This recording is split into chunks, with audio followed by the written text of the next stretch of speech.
गरीब किसान की कहानी। कभी एक समय राजू नाम का एक दयालु किसान रहता था। उसके पास एक छोटी सी झोपड़ी थी जिसकी छत सूखी घास से बनी थी।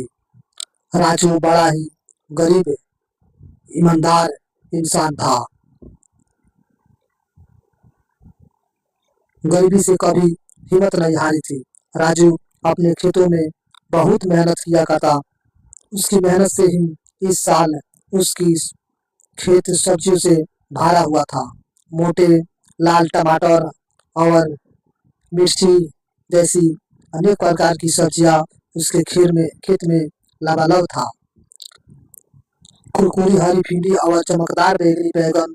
राजू हर दिन बहुत मेहनत करता था। अपने पौधों को सींचता था और घास निकालता था। लेकिन इस साल बारिश के बादल लुका छुपी खेल रहा था और बारिश होने का नाम नहीं ले रहा था। सूरज एक विशाल गर्म दीप की तरह चमकता था जिससे जमीन सूख जाती थी और सब्जियां प्यासी हो जाती थी। जिससे सब्जियां बहुत ही बारिश के बिना उसकी सब्जियां नहीं उग पाएगी और उसके पास बाजार में बेचने के लिए पर्याप्त फसल भी नहीं होगी। वह अपनी छोटी बेटी रानी के लिए नए जूते या मिठाई जलेबी लते हुए आटे के का नाश्ता नहीं खरीद पाएगा। एक सुबह राजू उदास महसूस कर रहा था। जब वह अपनी झोपड़ी के पास बैठा था तो एक छोटी सी गौरैया उसके कंधे पर आकर बैठ गई। चहचहाते चहचहाते गौरैया ने सिर झुकाते हुए कहा, मुंह लटका कर क्यों बैठे हो राजू।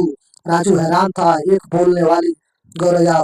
उसने सूखी जमीन और भूखी सब्जियों के बारे में अपनी चिंता बताई। गौरैया ने धैर्यपूर्वक सुना। चिंता मत करो राजू, वह चाहती मुझे एक गुप्त स्थान का पता बताइए। आम के ऊंचे पेड़ के पीछे एक छोटी सी धारा बहती है। इसका पानी आपकी सब्जियों के फिर से हरा भरा कर देगा। राजू की आंखें चमक उठी। उसने गौरैया की धन्यवाद दिया और उसकी बताई हुई बातों का पालन किया। सबसे ऊंचे आम के पेड़ के पीछे उसने एक जगमगाती धारा देखी, ठीक उसी जैसी गौरैया ने बताई थी। राजू ने अपनी बाल्टी को ठंडे पानी से भर लिया और वापस अपने खेत की ओर दौड़ पड़ा। उसने ध्यान से प्रत्येक प्यासे पौधे के चारों ओर पानी डाली। सब्जियां खुशी से चमकती हुई लगने लगी।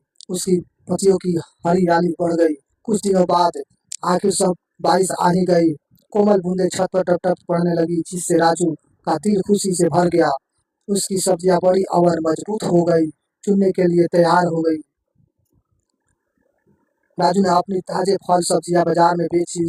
उसकी मुस्कान सूरज की तरह चमक रही थी।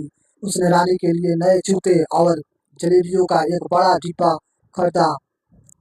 गौरैया और छिपी हुई धारा की बदौलत सभी ने एक स्वादिष्ट भोजन का आनंद लिया। उस दिन से राजू कभी भी छोटी गौरैया की दयालुता और छिपी हुई धारा के जादू को नहीं भूला। वह जानता था कि भले ही चीजें मुश्किल लगती है, वह हमेशा थोड़ा जादू खोजने के लिए इंतजार कर रहा होता है। ये वीडियो अगर आपको अच्छा लगे तो प्लीज सब्सक्राइब कर ले ताकि